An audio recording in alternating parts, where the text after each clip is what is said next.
Right. Hi, everyone. I'm Steve Smedley, Acuity Associate. Welcome to the fifth of our autumn webinars that aim to pick up on white paper and other topical themes. In this one, we're taking a look at organisational culture, which of course goes to the heart of the white paper's key message, which is all about a better tenant-landlord relationship. I'd also like to welcome Anne Taylor, CEO at Thorngate Church of Trust, who'll be taking a look at how a values-based culture maps to the key themes in the white paper, whilst also reflecting on Thorngate's own journey. Before I hand over to Anne, just the usual housekeeping issues. This webinar is scheduled to last for an hour. Anne will be taking questions. Anne, do you want to take questions as we go or save them up at the end? Well, I think if they're burning, hi everybody, I think if they're a burning question, feel free to chip in, Steve, but otherwise we'll try and save them till the end, because I'll kind of canter through and hopefully leave some time. Okay, so what I'll be doing then is I'll be sifting through those questions and taking a decision on whether they're best sorted as we go. I'll be putting them to Anne. So the way that you put your questions to Anne, many of you probably know this, is to use the Q&A tool, which should be on the bottom of your screens. Use that rather than the chat. It works better. If you can put a very succinct question to Anne, that would be great. It certainly helps me out. So I'll be hoovering them up, putting them to Anne. We are recording this for posterity, and Anne's slides will be available on the website shortly after we're finished. So without further ado, I'm going to hand over to Anne. Okay, hi everybody. Thanks, Steve, for inviting me for a second go at presenting on culture. So hopefully I can live up to your expectations. I'm the Chief Executive of Thorngate Church of Trust, which is a small charitable housing and social care provider. We've got around about 100 employees, quite a lot of whom work in our care division, and I know that quite a few Acuity members have care as well, but our values and culture and then our subsequent leadership programme we have rolled out across all our staff, so that is our admin staff and of course our housing staff as well. I want to say a couple of quick things before I kind of get into the slides. One is that apologies, I've had a cold, it's not COVID, and I have a slight cough, so apologies if I cough or need water, etc. And the second thing that I must say is it's a confession, really. I'm not a management guru, and I haven't written a book, and everything that I am presenting on today is around the culture and leadership programs that we've put in at Thorngate over the last 5 years, and which I've kind of gathered together, learning from the NHS, from other housing providers, from kind of thinkers. So it's not, I'm not professing to be any kind of real expert. And I think another thing to say that I believe is that great culture, what culture looks like can vary from organisation to organisation, and it won't necessarily be the same in yours as it is in ours, particularly if you have a slightly different profile. However, I think many of the values and the leadership traits that we all aspire to are mainly universal. I spoke, I'm afraid I can't remember, and Steve might correct me on this, but I think it was about 4 years ago that I spoke before on culture at one of the Acuity conferences, and I spoke then about how a values culture, what its relationship is to how that works around employees and colleagues and also residents at the time. So I'm going to cover some of that stuff again because I don't know whether how many people saw that presentation, and then I'm going to move on to the further work that we've done on leadership teams. I'm also going to show how it can be related to the white paper and the residents' charter. So I will start screen sharing, and Steve is going to tell me if we can actually see the right screen. So apologies if there's a bit of a, I think that's it. So, right, are we right? No, I've gone the wrong way. Right, we'll go back the other way. Okay, we're right now. Excellent. Okay, so this you'll see how I refer to revving up as we get on through the presentation, and let's start with the white paper.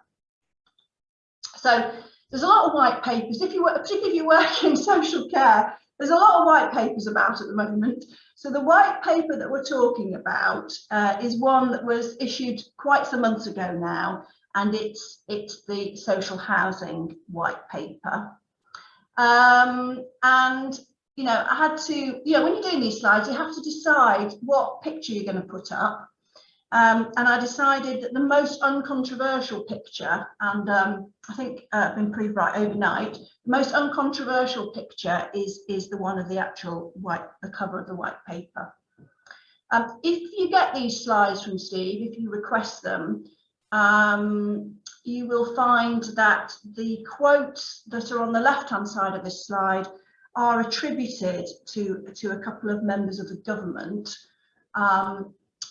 I'm going to be talking about integrity, consistency, culture, leadership in this presentation, and that's really what the whole of this presentation is focused on. So actually, because I don't want to get too distracted by overnight events, I have removed the names of the people, because I do genuinely think that the what's expressed here, which is in the introduction to the white paper, does seem to be a view in government, and one which we therefore need to make sure that we're addressing. My experience of smaller social housing providers is that in almost all cases, if not all, we already put residents at the heart of our service delivery.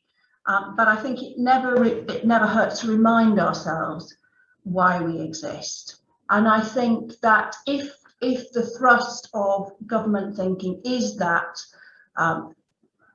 we have a culture and an attitude, an idea that social tenants are less worthy of respect or can be ignored when their views are inconvenient, or that there is a general view that residents have not been treated with the dignity and respect they deserved, and the interest and perspective of residents must be given greater prominence in service delivery. If that is a prevailing view, then of course we need to be on top of that. We need to be showing that in fact we're not like that. We never were in our own organisations, but let's remind ourselves always why we do what we do. Because Steve asked me to do this, I did look again at the white paper 2 or 3 months ago when he mentioned this, and I read it through kind of in one sitting. And what struck me, being somebody who started their professional journey in the late 1980s and the early 90s and went on various leadership courses, and I don't know if they still teach this now, but what struck me was how stuff in the white paper, how much it reminded me of Maslow's hierarchy of needs. Now, I don't know whether they still teach this on leadership courses these days, but I was quite struck by how the white paper, and indeed I'm sure all of us agree with it, that we should be providing more than just the basic needs. So, you know, the basic needs, if you look at the bottom of Maslow's hierarchy, are water, food, shelter, sleep, clothing, etc. And then, you know, the next level up is personal security, employment, resources, health and property. And then we get on to the higher needs. If we think about love and belonging, I'm going to come back to belonging in a bit. And then we move on to esteem, so control over one's life, and self-actualization, the desire to become the most that one can be, potentially achievement of one's aims. So I think that it's very interesting that it reflects stuff that leadership thinkers and others have thought about for a long time, that we need to, both for colleagues and also for residents, not satisfy only basic needs, but also deliver respect, recognition, belonging, helping residents achieve what they want from their lives. So how do we do that with colleagues? How would you potentially roll out a values and culture programme if that's what you want to do? So I'm going to talk about how we did it at Thorngate, and if that's useful to you, great. If not, do your own thing. So we've done this for quite a few years, and the first thing that, so I'm going to try not to bore everybody who's seen this before, but I will, so I'll run through it at pace, but it is a process that one follows to embed the values and culture, and just having them isn't, in my view, enough. But of course, before you can roll out a programme of values to change culture, one has to have values that everyone can sign up to. And we originally had some values that had been written for us back, 10 years ago by somebody in PR. And I didn't feel that they reflected what our colleagues felt about their roles, themselves, and indeed our residents. So I felt we should rewrite those values, and that the people that should be deciding what those values should say should be colleagues with then board sign-off. So the way we did that to get these values, and this is a really good, this really worked for us, so that's why I'm sort of talking about it. I got our most engaged employees together round a table at our employee forum, and I asked them to write down words or phrases that described how they felt about themselves, about their colleagues, and about the residents, about how they wanted the place to be, how they wanted to work. And I then took those words and phrases on the flip charts paper, put them around our various buildings, and asked other people to contribute once we'd got some words and phrases. And of course, we did get a lot of input. I then rejigged the words into sentences, just taking away the ones that weren't appropriate. And this is what we came up with. So for us at Thorngate, these are the values we came up with. It's probably about 6 or 7 years ago now. And I've, over the last couple of years, I've tested, I've always tested these values with people, but I've tested these values a bit over the last couple of years to see if we need to revise them, because they've been around for a while. And we publish these all over the place, and we particularly publish them in our employee handbook. So the key to these is that I think somehow we've managed to describe how we feel about ourselves and what our own personal responsibility is, how we feel about working with our colleagues and our joint responsibilities in our teams, and how we feel about our residents and how we're going to treat them and help them. And so they seem to work very well for us. Now, of course, it's all very well having these values, but you've then got to somehow help everybody to understand them, help everybody to sign up. And the way we've done that is that I lead small workshops. The best number, and the more staff we've got, the more difficult it is to get everybody in. And if you've got a reasonably high turnover in say care, you've just got to keep on with it. So workshops of around about 4 people, up to 6. More than 6, it's just too many. If there's only a couple of you, if there's only a couple of people, I have done it with 2, but it's tricky. So for me, about 4 is the right number. And these workshops only last for an hour. They never go over an hour because it's just a bit, we're trying to slot them in the normal workflow, and we're not trying to have people under too much pressure. So the main thing is we ask people, do they sign up to them? And of course, most people, I think I've had 2 people who said they weren't too happy to sign up to them, and actually within weeks they decided to leave. So people are pretty happy to sign up to them. The crux comes when I ask people, what should we do about the people in our organisation who aren't displaying these values, who aren't behaving in this way? 1 or 2 people say, let's retrain them, but I promise you the vast majority say we don't want them. That is very powerful, particularly when you come to dealing with issues, because then employees are saying to managers, actually, these colleagues didn't live up to the values, do something about them. So it doesn't only seem to be coming top down. So that's the first bit of the workshop. Second bit is team working.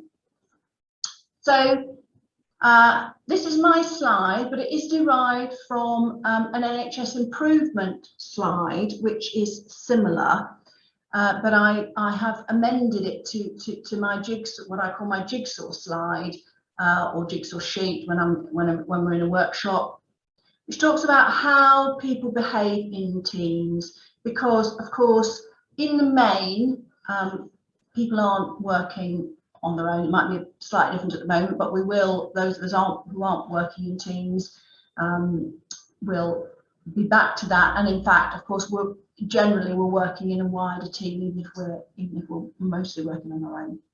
So this slide is to explain to colleagues how there are various factors that interact to make great teams, as well as having a great leader. So the way I explain this is I say, suppose we've got a new colleague who hasn't really yet got the values and culture of the organisation, and we want them to change their behaviour to be aligned with those values. 4 things need to be present. So top left, the blue box, the role modelling, we do behave in groups, and so if people within the, if you're helping a new starter, I say to them, and you model the values and your colleague is modelling the values, then of course people will within your team will also start to model them. Quite easy for us, top right, compelling story. I use the example. I think it's easy. I think it's easy in social housing. It's easy in care to have a compelling story because we know why we're here. We know what we want to deliver. We understand the greater good that we are helping to deliver to our residents. I use the example, which I'm sure many of you have heard, of when President Kennedy went to visit NASA. And he met a guy who was a janitor who was cleaning the floor, and the janitor, he said to the guy, what do you do here? And the guy said, I'm helping to put a man on the moon. So essentially, whatever your role, you are helping to deliver a great service and a happy life for residents wherever they are in your organisation. But that's got to be present. People have got to, they've got to understand what the purpose of the organisation is and feel it's their purpose as well. This bottom left is skills required for change. So you can have these people who are modelling the behaviour, you can have your purpose, but of course people have got to have skills, they've got to have training. And I say to colleagues, training isn't only about the organisation delivering that training. You know, it's a 50-50 thing. We have to make the training available, but you guys have to play your part in signing up for it and engaging fully with it. And bottom right is processes and mechanisms. Obviously, the organisation has to ensure that it does deliver on when it says it's got a whistleblowing policy and that it's prepared to deal with things that aren't right, it actually follows through with that. The final part of which I haven't done a slide for is that we then have a call to action. So we have a little form and we talk about, initially when I first rolled it out, we talked about things that various auditors, that could be in care or in housing or various external consultants or whatever, had picked up that weren't perfect. And how did that make us feel and how might we change that? Thankfully, we don't have a lot of those. So I asked people for their own examples of where things haven't gone right, how that made them feel. And therefore, having discussed them in this group of four, what actions might someone take? Might you take? And finally, I say, okay, so what's the number one action that you're going to take today when you leave to improve lives or change this thing that's not right or whatever it is we've identified? And they are writing on the sheet that they take away the 2 or 3 things they're going to do and the number one thing that they are going to do on their next shift. Thing is, it's all very well doing something like that, isn't it? But how do you get people to remember? And my trick for helping people to remember is to use the postcard. So they've written it on a sheet, what they're going to go away and do, how they think they need to make improvements themselves. It's about personal action, and I get them to also write it on one of our values postcards. And then 3 weeks later, I post the postcard back to them at their home address. That sounds kind of maybe a bit of a trick, but honestly, people love it. And quite a lot of people come up to me and go, Anne, I got my postcard, as if it's a miracle that these things work, or that the post works even. So that's what I talked about principally when I presented on this before.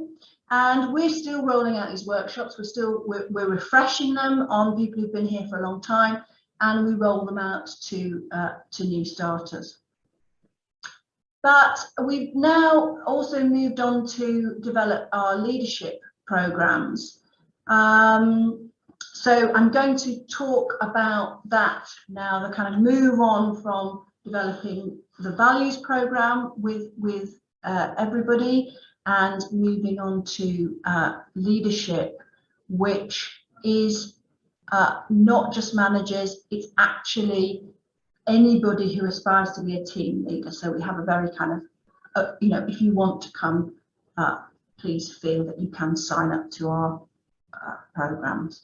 Now, for our leadership program, we have both internal and external trainers, but we have the external trainer, a couple of times a year probably now.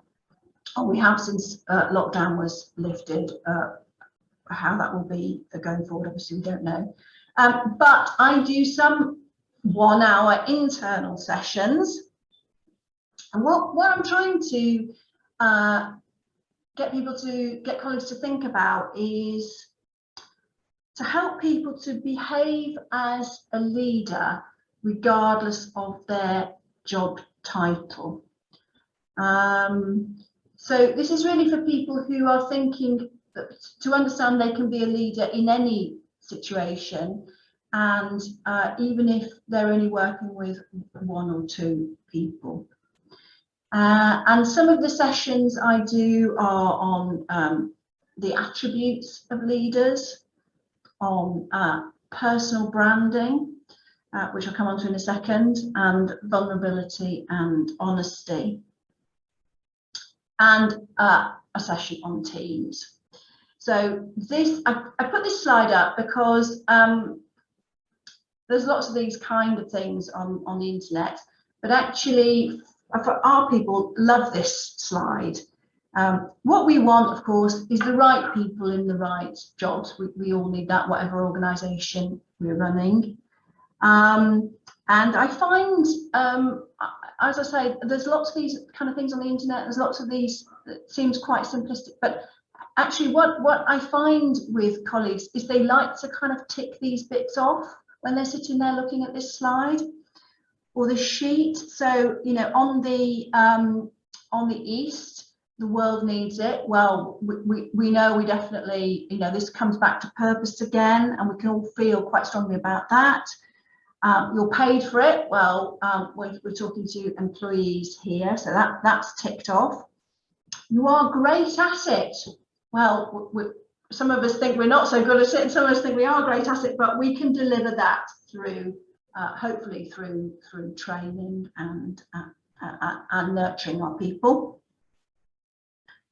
But what we really want to make successful, happy teams and for staff retention is the love it bit in the north, on the north part of this slide. And we use something called ABC when I'm talking to teams about helping our colleagues to love it, because people don't leave organisations because of bad jobs. They leave through poor leaders, and we want our colleagues to feel that they are being well led, and therefore that they are going to love their job, because I think we can satisfy the other bits of it relatively easily in our case. And ABC stands for achievement, belonging and control. So I said when I was talking earlier that I've kind of distilled bits of learning and leadership speak from other organisations, and so I need to credit ABC to a guy called Dr. Simon Taylor, who is a who's in charge of learning or in charge of areas of learning at Kaplan, who are a financial services training company. So those of you who are accountants will know them. And he had, his PhD was on looking at all sorts of leadership work and how could he, for employees, and how could he distill that so it was easy to understand. And he came up with ABC, achievement, belonging, control. And I saw him presenting this, and I asked him if it was okay if I continued to talk about it, because I think it's really, really clever. And the point is that if you, when you're making a decision, if your colleagues still feel that they belong that they have control over their lives and their jobs to a certain extent, as much as you can manage. You know, we can't give them control over the time they start and finish work, for example, because we've got care shifts and housing shifts to cover. But if you can give them a sense of belonging, you can give them some control, and you can give them a feeling of achievement, they will love that. You know, that goes a long way to them loving their jobs, as far as you can influence their roles. So I say to colleagues, managers in particular, if you're making a decision to change something, you know, will it still give people achievement, belonging, and control? Remember, keep the ABC going, and it's quite easy to remember. So therefore, it's helpful, and that's where we'll come on to Rev, because that's quite easy to remember as well. So that's the Teams one. Moving on to some of the others that I deliver. I've talked already. Anne, yes. Just a quick question, because it fits in with the whole leadership piece. Helen Barber's saying, do you think there's value in leadership training, even if there's no particular progression within the association or other people to lead?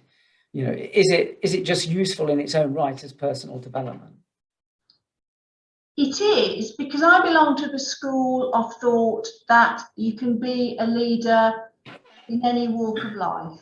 So if you understand some of these concepts, not necessarily my concepts, but some concepts, and you are, we're going to talk about behaviour in a second, but if you are displaying leadership behaviour, so if we think about good leaders as being people who consistently, by their actions and their behaviours, make people want to follow them, that doesn't mean that they are necessarily a manager with someone reporting to them.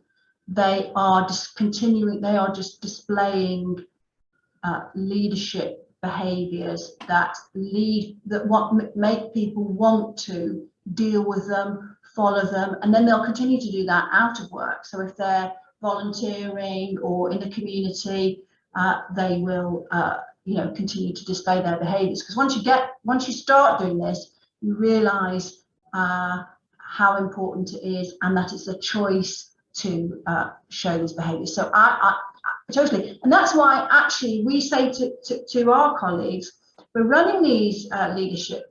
When we get an external trainer, we do it for 2 half days.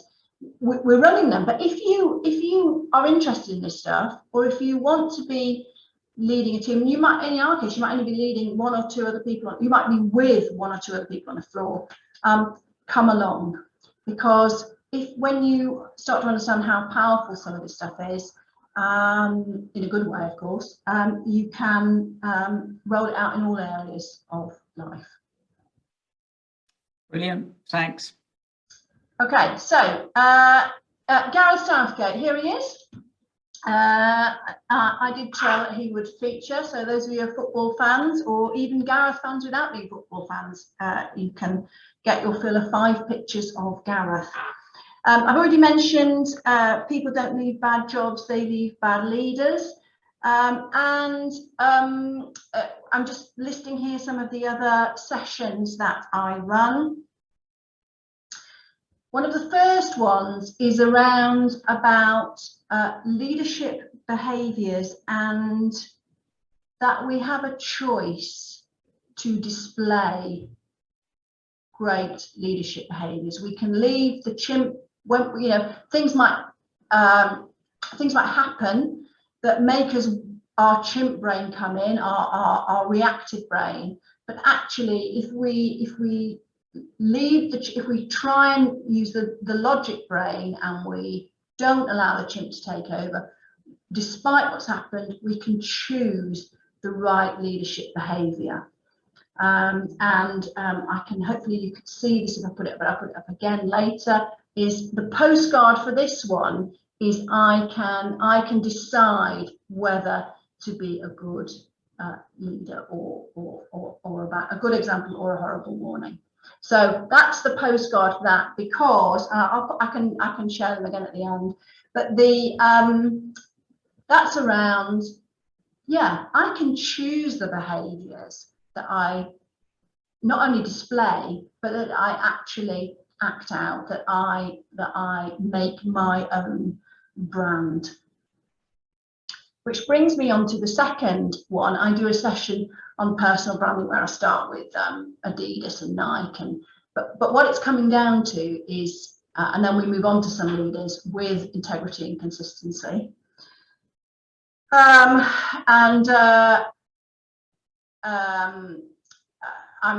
trying to think how not to be affected by overnight events, but when I actually show people leaders with integrity and consistency, I'm showing them people like Jacinda Ardern in New Zealand and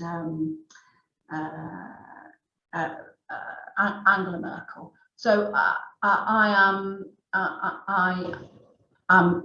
explaining to people it's so easy if you don't consistently behave well, to consistently show the right behaviours, how quickly people lose faith in following you. And where we see leaders that do behave consistently and with integrity, they retain respect. And if you want your colleagues, if you're in a leadership position, however few people you might be influencing, integrity and consistency are, in my view, essential, and it leads to a kind of special brand.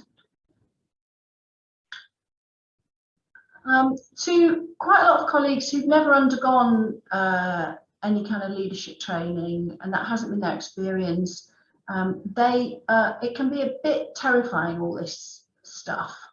When the chief exec and these external trainers are talking to you about all these things that you could do, and how we've got to give everybody achievement, belonging, and control. So I use Gareth as an example that leadership's a journey, and we all make mistakes. Nobody's perfect, and that, you know, when Gareth on the left-hand side of the picture started out, he wasn't. His leadership journey was just starting, and he wasn't the Gareth in the waistcoat on the right-hand side who could lead the team. And it kind of doesn't matter if you're starting on the left. You know, it's step by step, and you know, we want to help anybody who's interested in leading their colleagues or displaying leadership behaviours. We want to nurture them on this path of growth, and we have no expectation that people are going to be at the waistcoat wearing end of the scale. We've recently, in the last 6 months though, we've recently introduced something called an expectations conversation. And this, you know, I picked this up from an HQN seminar that I was on, Housing Quality Network.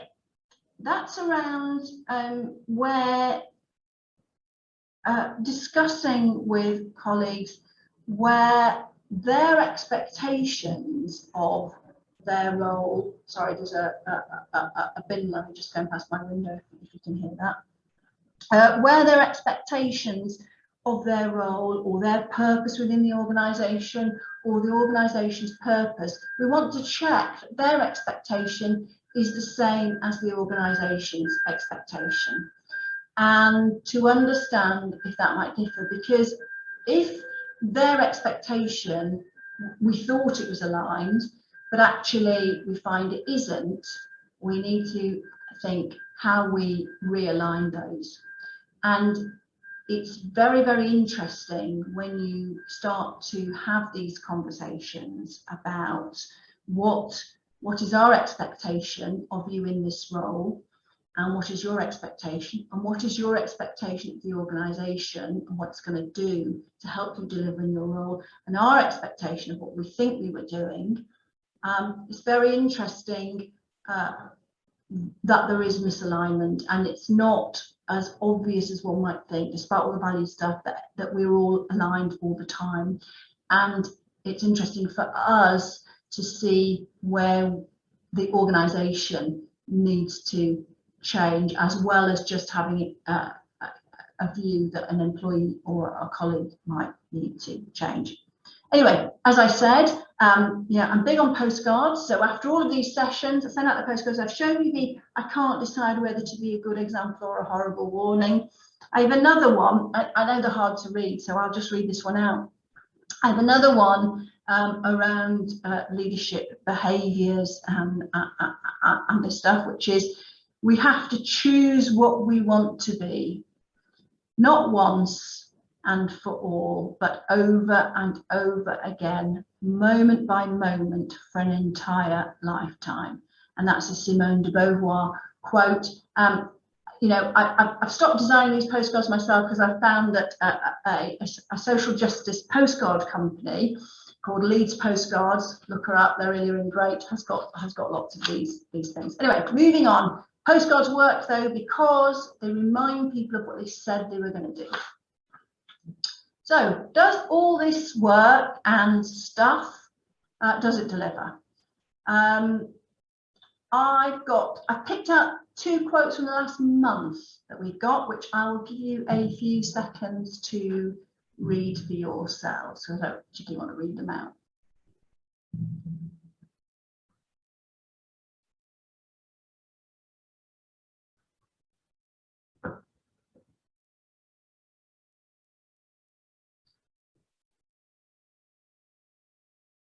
I think it's good to when you sit back to reflect on this stuff, because it can feel as if, you know, we're all working really, really hard, and you know, are we delivering? So it's good to get these comments. As I say, these have come in. The top ones come in over the last couple of weeks, and the leadership, one of the leadership trainers we used as an external trainer, delivered the last one. Actually been here for a day with about 30 of our people.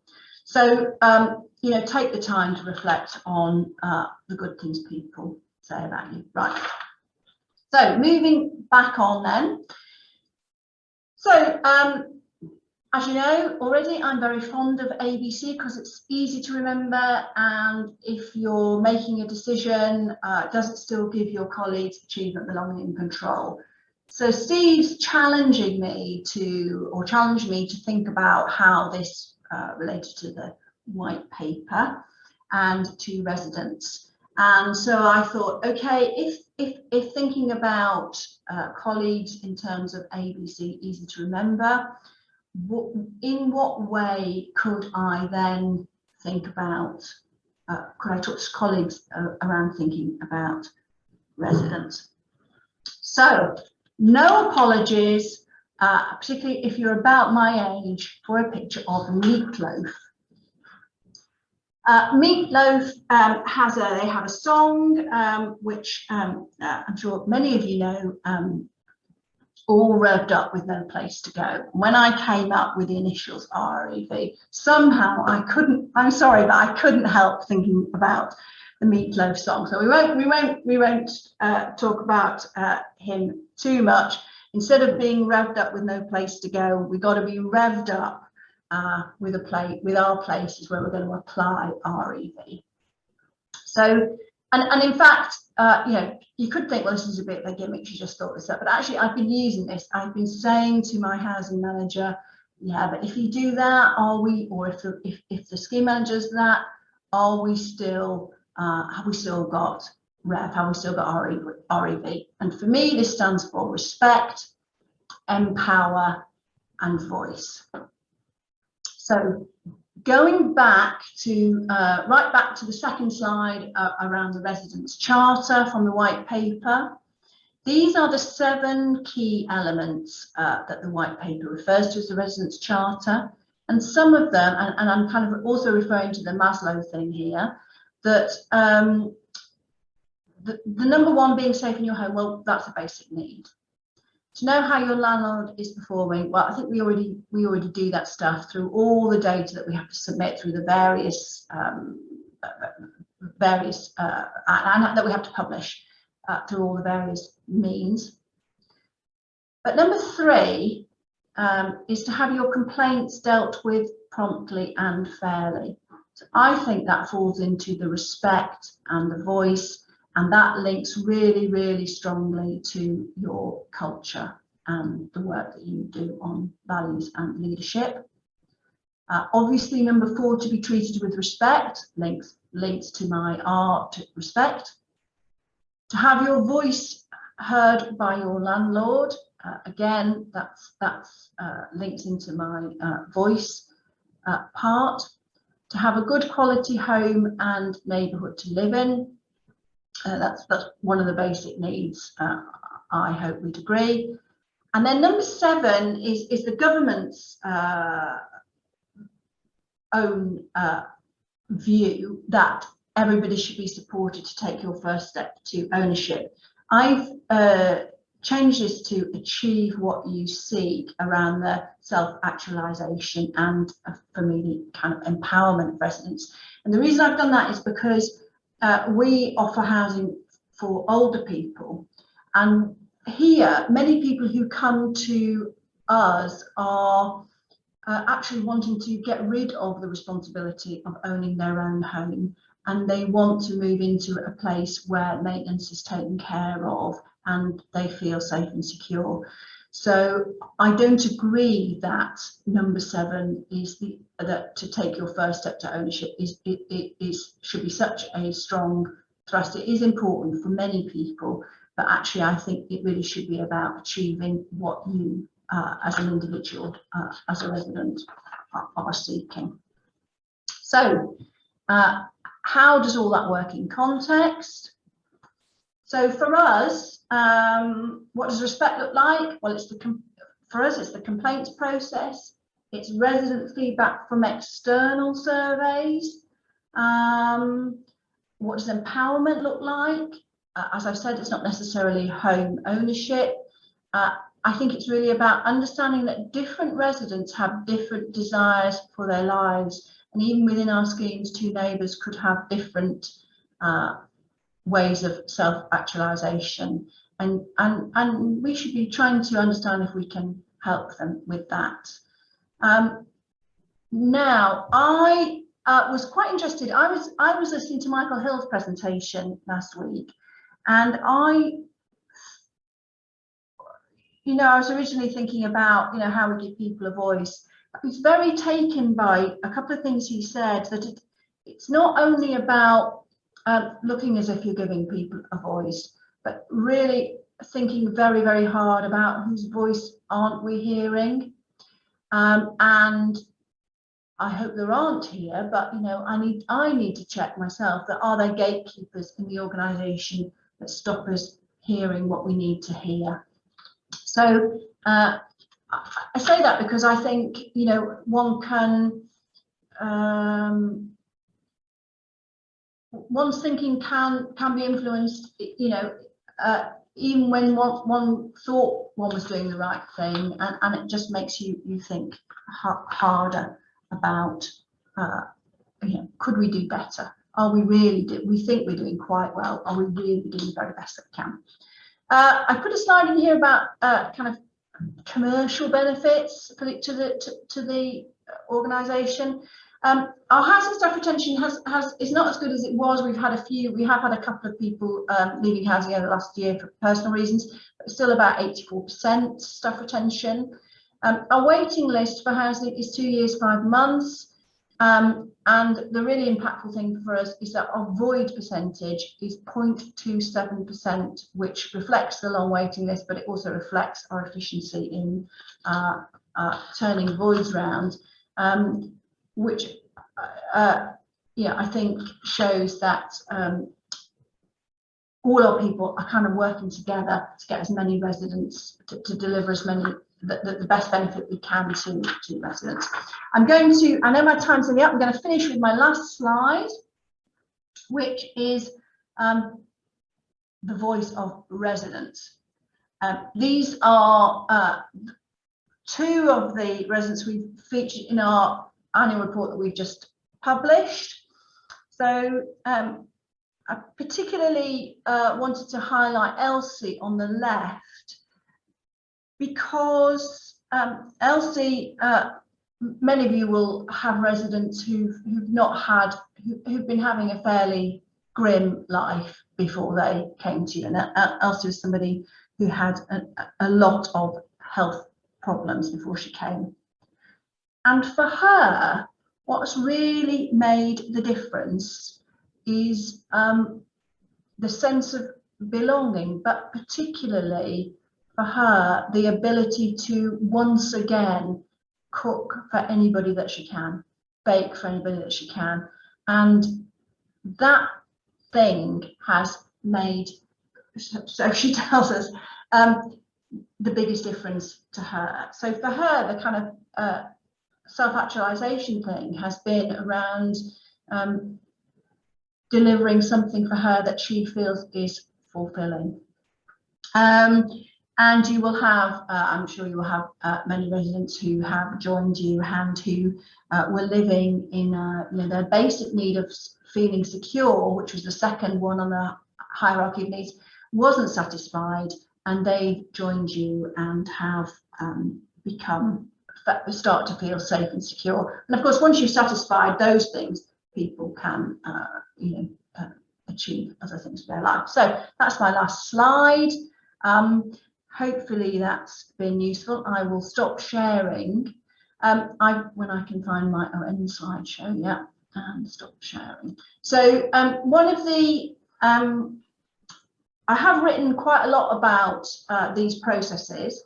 So if anybody, as I said before, I'm not an expert, but if anybody's interested in how I did the delivery of any of these workshops, I'm obviously very happy to share that. Some of that's been published in various bits and pieces over the years, so I've got them all written out as kind of articles. Okay, so have you got any questions at all, or has everybody left, Steve? Thanks, Anne. No, that was just really useful, and like Nitin's already said, really quite inspirational. Folks, please do use the Q&A function at the bottom of your screen to post any questions to Anne. I've got a couple of questions just while we're waiting. We have got about 5 minutes or so. Well, the first thing is, I realise what I've been doing wrong. I use my chimp brain too much. And I should be more like Simone de Beauvoir. It's very good how you managed to squeeze in an existentialist. But I guess if we're talking about self-actualization, that's it all kind of makes sense. So I was quite taken with your postcard, like you say. They go 3 weeks later, and you've done your workshops with your staff. There they are. So obviously that's about trying to convert your high-level values into something meaningful in people's day-to-day jobs, or it's partly that. I was just wondering if you'd actually sat down with your staff and almost kind of modeled what the values look like in the day-to-day job. Have you had those kinds of discussions? Yeah, we talk about that when we talk about events that have occurred. So I talked about this kind of the third element of the workshop, the values workshop, where we talk about sort of situations. And so we might talk about, for example, where residents are being particularly annoying, because sometimes they can be, and what behaviours people have seen. So we're trying to get people to talk about situations they have actually been in, and where the right behaviours weren't modelled, and which of the values they didn't apply to. So one that comes to mind is around it's around not giving people the right, one of those, it seems low, but it's around not giving people the right cutlery, for example. And how does that, and speaking sharply to them. So what does that actually, how does that not equate with the values? So what we're trying to show is that every day there are situations, and I ask people to describe them, that they have been in where maybe they or their colleagues did not describe the values. That might be talking sharply to a resident. It might be saying you're going to get back to them and not doing so. So yes, and what happens if you've got this group of 4 or 5 or 6 is that somebody will come up with a situation and the others will recognise it.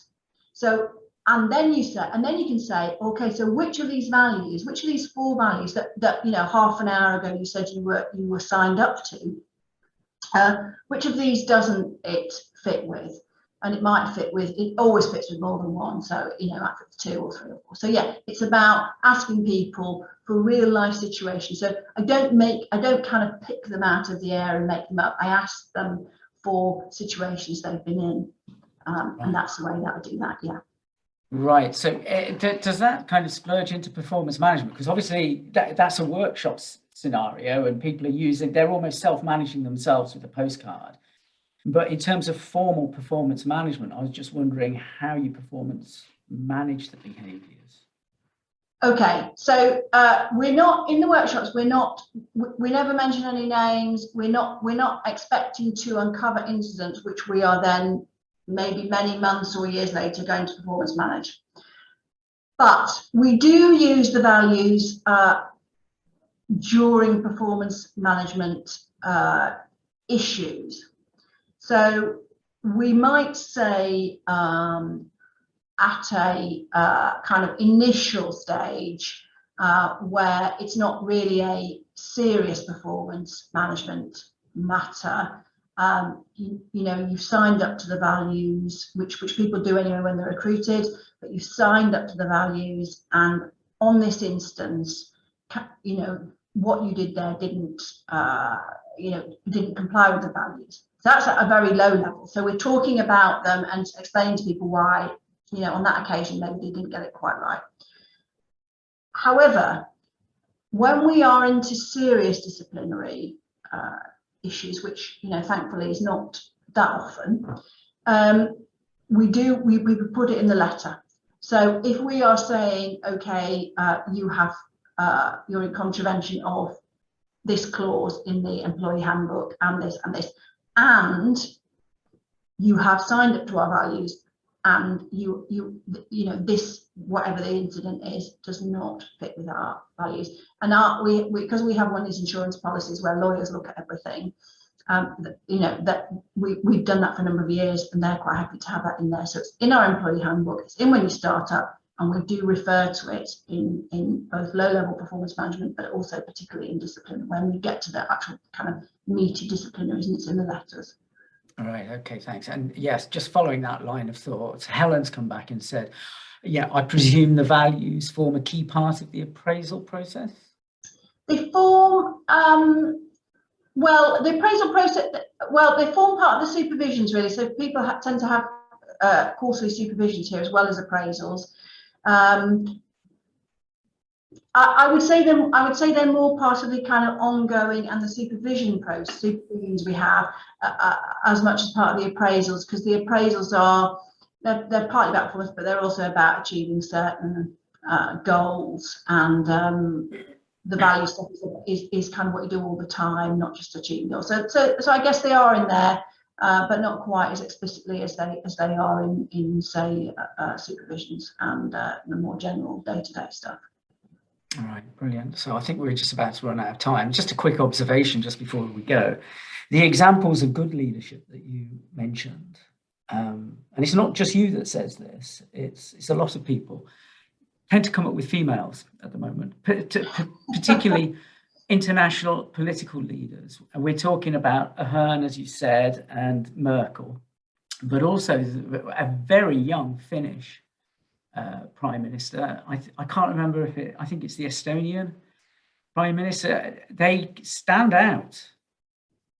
And I wonder, you don't have to answer this because we're running out of time and it's very provocative, but I wonder if we've got a bit of a crisis in terms of almost like masculine culture or male culture that's somewhat toxic and perhaps entitled. And I don't know. I think there might be a bit of an issue going on with blokes at the moment.